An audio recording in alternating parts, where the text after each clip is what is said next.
Today, Christianity consists primarily of non-Jews, and we tend to think of Christianity and Judaism as separate religions. At some point in the past, the two parted ways from each other. But the relationship was not always this distant. Jesus' first followers did not think of themselves as founding a new religion. They viewed themselves as members of a renewal movement from within Judaism. Only over time did a separation begin to occur. At first, this renewal movement separated off and became something like a different sect of Judaism, within Judaism, alongside the sects of the Pharisees and the Sadducees and others. And from there, it became not simply a sect, but Christians began to be marginalized as heretics or outsiders.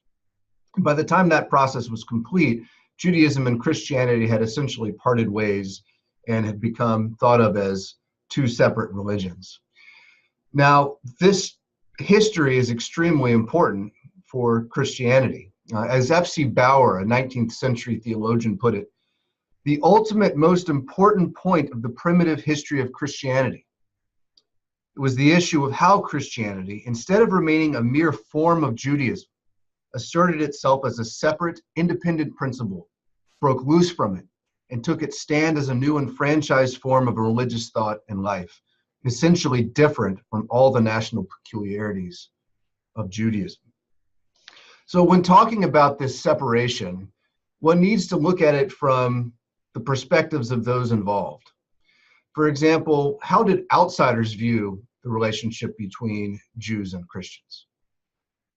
During the first century, Palestine, the land of the Jews, was under Roman rule. And the Romans, for a time, viewed Christians and Jews as inseparable.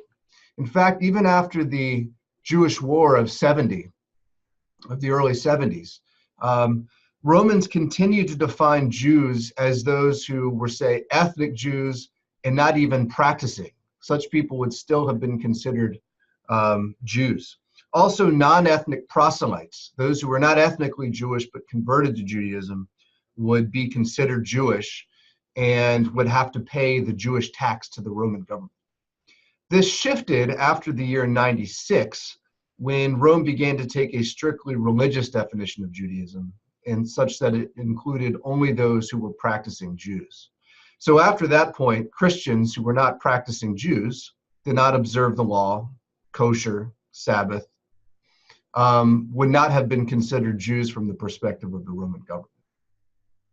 What about the perspectives of Jews themselves and Christians themselves? Well, we could look at this from the perspective of one stream within Judaism, which we now call Rabbinic Judaism. This was not at first the only brand of Judaism. It was one brand of Judaism that existed alongside many others in the first century AD. But what happened was the rabbis who ran the synagogues in different locations wanted to find a way to ghettoize Christians, to keep them out of the synagogues, essentially now defining Judaism as a rabbinic brand of Judaism, such that those who did not practice this expression of Judaism, such as Christians, would no longer be considered Jews and would no longer be welcome in the synagogues. So they had a number of different tactics they used to force Christians out. One was the so-called Birkat HaMinim, or the curse declarations. Now, these would be incorporated into the liturgy of a synagogue, and the curse formula would be something that, when you uttered it, it would essentially have cursed Christ, such that anybody who was a professing Christian would not utter the declaration, and thereby would make himself unwelcome in the synagogue. The rabbis also banned certain books. For example, the Christian Gospels would have been banned books.